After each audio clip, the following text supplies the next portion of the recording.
గురుభ్యో నమః. అస్మద్గురుభ్యో నమః. హరి ఓం.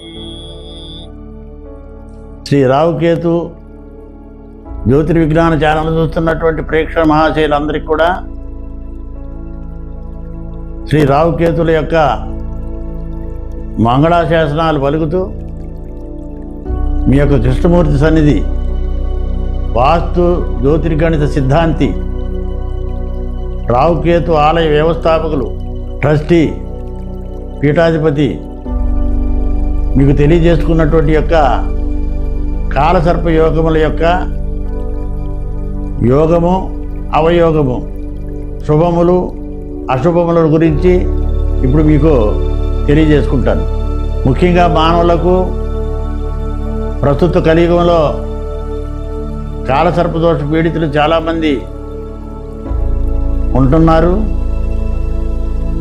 ఆ యొక్క కాలసర్ప దోషంలో ఉన్నవాళ్ళు చాలామంది సకాలంలో విద్య, సకాలంలో ఉద్యోగము, సకాలంలో వివాహము, సమయంలో సంతానము జరగకుండా వారి యొక్క జీవితంలో అనేకమైనటువంటి యొక్క కష్ట నష్టాలు పడుతూ ఉన్నారు. అటువంటి వారందరికీ కూడా ఈ కాలసర్ప యొక్క యోగాన్ని గురించి, అంటే కాలసర్ప యోగం అని అనొచ్చు, కాలసర్ప దోషం అని కూడా అనొచ్చు. కాబట్టి కాలసర్ప యోగం యొక్క ప్రభావం ఏంటి, ఆ కాలసర్ప దోషం ఎలా ఏర్పడుతుంది, కాలసర్ప దోషం అంటే ఏమిటి అనే దాని గురించి మీకు తెలియజేసుకుంటాను.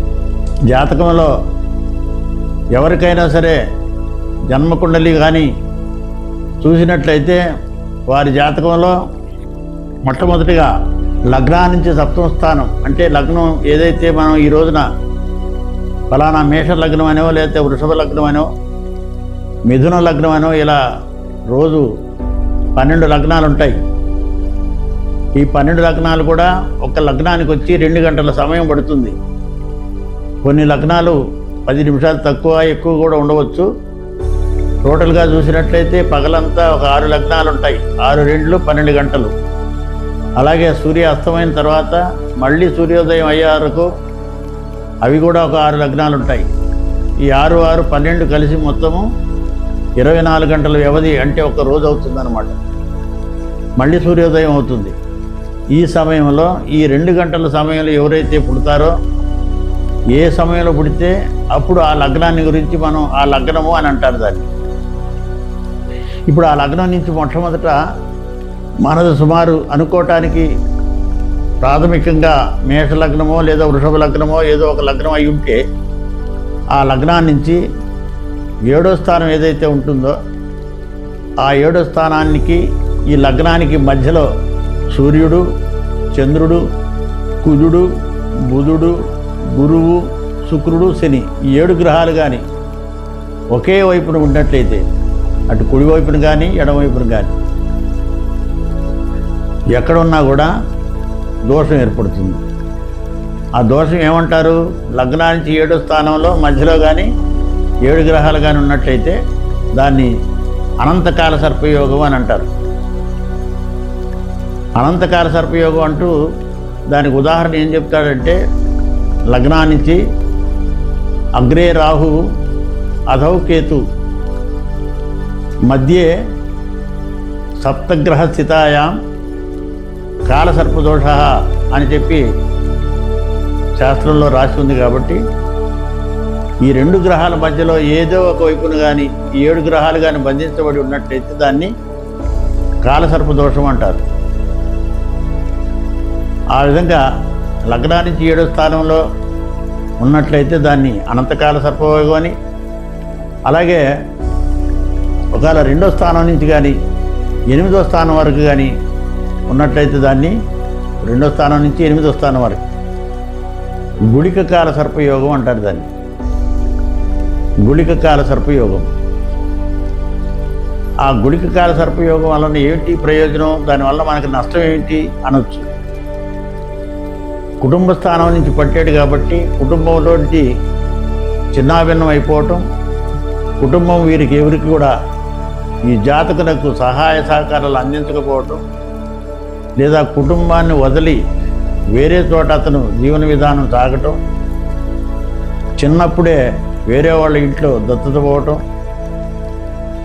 లేకపోతే తల్లిదండ్రి అకస్మాత్తుగా దూరం అయిపోవటం, ఇలాంటి పరిస్థితి, దానితో పాటుగా సరైన విద్య లేకపోవటం, ఒకవేళ విద్య అనుకూలంగా ఉంచినా కూడా సమయంలో వానికి సకాలంలో సరైనటువంటి ఉద్యోగం దొరకకపోవటం, సమయంలో వివాహం కాకపోవటం,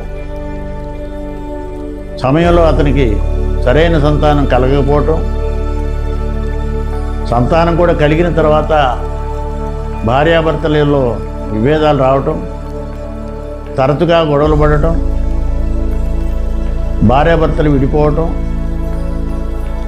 ఒకటికి 2 వివాహాలు చేసుకోవటం, విడాకులు దారితీయటం, ఇలాంటివన్నీ కూడా ఈ కాలసర్పదోష ప్రభావం వలన ఏర్పడే అవకాశాలు ఎక్కువగా ఉంటాయి. అదే మాదిరిగా 3వ స్థానం నుంచి 9వ స్థానం వరకు కానీ ఒకవేళ గ్రహాలన్నీ మధ్యలోనే ఉన్నట్లయితే, అంటే లగ్నం ఇక్కడ ఉంది, 3వ స్థానంలో రాహు ఉన్నాడు, 3వ స్థానంలో రాహు, 9వ స్థానంలో కేతు ఉంటాడు, ఈ మధ్యలో గ్రహాలన్నీ ఉంటాయి. దాన్ని ఏమంటారు? వాసుకి కాలసర్పయోగము అంటారు. వాసుకి కాలసర్పయోగంలో కానీ గ్రహాలన్నీ బంధింపబడి ఉంటే, అన్నదమ్ముల యొక్క సౌఖ్యం లేకపోవటం, తోడబుట్టిన వాళ్ళు దూరం అయిపోవటం, వారితో విరోధాలు రావటం, సహాయ సహకారాలు అందించేటువంటి స్నేహితులు కూడా దూరం అయిపోవటం, ఆ రాహుకేతుడు దశ వచ్చినప్పుడు ఇంకా వాళ్ళని పీడింపబడటం, శత్రువులు ఎక్కువైపోవటం, ఇలాంటివన్నీ కూడా జరిగే అవకాశాలు ఉంటాయి. ఇందులో వివాహ సమయం ఆలస్యం అవుతుంది, సంతానం ఆలస్యం కావచ్చు, విద్యా ఉద్యోగాల ఆలస్యం కావచ్చు, అకారణమైన జబ్బులు రావచ్చు, అకారణమైనటువంటి విరోధాలు రావచ్చు. ఇవన్నీ కూడా 3 నుంచి 9వ స్థానంలో ఈ రాహుకేతులు ఉన్నప్పుడు జరిగేటువంటి యోగం. అదే 4 నుంచి 10 వరకు ఉందనుకోండి, అంటే 4వ స్థానం నుంచి మొదలుకొని 10వ స్థానం వరకు కూడా మధ్యలో ఉండేటువంటి యొక్క సప్తగ్రహాల వలన ఏర్పడుతుంది? శంఖపాల సర్పయోగం అని వచ్చింది. ఈ శంఖపాల సర్పయోగం కూడా ఏం చేస్తుంది? 4వ స్థానం ఎప్పుడైతే అది దాన్ని క్షేత్రం ఏమంటారంటే దాన్ని మాతృస్థానము, క్షేత్రస్థానము, వాహనస్థానము, గృహస్థానము, మాతృస్థానము, ఇవన్నీ కూడా 4వ స్థానంలో ఉంటాయి. అక్కడ రాహుబడి 10వ స్థానం కర్మస్థానంలో కేతుబడి ఉన్నట్లయితే, ఈ మధ్యలో 7 గ్రహాలు కానీ ఉన్నట్లయితే దాన్ని మనం శంఖపాల సర్పయోగం అంటాము. దాని వలన తల్లికి దూరం అయిపోవటం, ఉండు ఊరిలో దూరం అయిపోవటం, పుట్టిన చోట ఉండకుండా ఉండటం, ఎక్కడో పరాయి దేశాల్లో బ్రతకటం, లేదా పరాయి వాళ్ళ ఆలనా పాలనలో బ్రతకటం, తల్లిదండ్రుల ఆదరణ దూరం అయిపోవటం, సహజమైనటువంటి యొక్క బంధుత్వాలన్నీ కూడా దూరం అయిపోతాయి. మాతృస్థానం దెబ్బతింటుంది. ఇది 4వ స్థానం యొక్క దోషాలు. 4వ స్థానం నుంచి 10వ స్థానం వరకు ఏర్పడేటువంటి యొక్క శంఖపాల సర్పయోగాన్ని గురించి మీరు ఇప్పుడు తెలుసుకున్నారు. తర్వాత భాగంలో మీకు 5వ స్థానం నుంచి 12వ స్థానం వరకు ఏర్పడేటువంటి యొక్క కాలసర్పయోగాల గురించి తదుపరి వచ్చే భాగాల్లో మనం మీకు తెలియజేసుకుంటాను. అంతవరకు సెలవు. జై హింద్.